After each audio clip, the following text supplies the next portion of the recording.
हम लोग बात कर रहे थे तो उनके कानों में जा रही थी।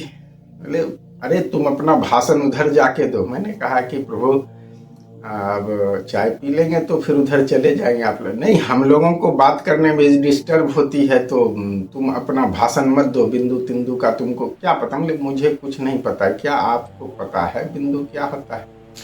हम लोग तो जानना ही चाह रहे हैं, इसीलिए चर्चा कर रहे हैं कि बिंदु के विषय में पता चले कुछ, उसकी चर्चा हम लोग इसीलिए कर रहे हैं। तो उन्होंने कहा तुम मुझे पढ़ाओगे बिंदु क्या होता है?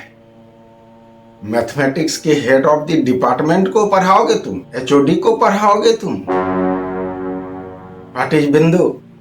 तुम पढ़ाओगे? अब चलो निकलो यहां से। प्रभु यदि कृपा हो आप अगर पढ़ा दे। क्या पढ़ना है तुमको? बताओ क्या पढ़ना है बिंदु? बोले हुजूर बिंदु क्या होता है, कैसा होता है ये बता देते, उसका बिंदु का स्वरूप बता देते भगवान तो कृतार्थ होते। बहुत कृपा होती, महती कृपा होती आपके हम सब के ऊपर। बोले अच्छा बिंदु का स्वरूप देखना है तुमको है? बोले जी। इधर आओ। मैं गया, हाथ निकालो। वो अपने पॉकेट से पेन निकाले, खोले और उस पेन को मेरे उंगली में गड्ढा हो गया उंगली में मेरा, और इनका ब्लड भी खून भी निकल गया यहाँ से। उसके बाद देखो, वो बोले प्रोफेसर साहब बोले कि देखो यही बिंदु है, इसी को बिंदु कहता है।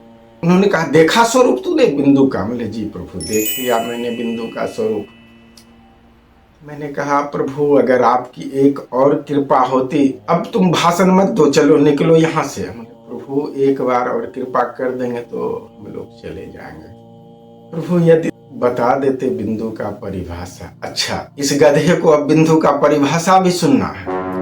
जी प्रभु ये गधा बहुत जिज्ञासु और मुमुक्षु है, आपकी कृपा हो जाए तो धन्य हो जाएंगे हम लोग। तो सुनो, जिसकी लंबाई चौड़ाई मोटाई गहराई कुछ ना हो उसे बिंदु कहते हैं। प्रभु क्या यह सत्य है?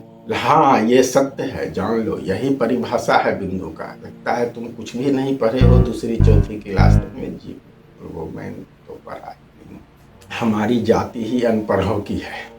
मैंने कहा प्रभु अब 2-4 मिनट और आपका समय लूंगा और मैं सिद्ध करूंगा कि ये बिंदु नहीं।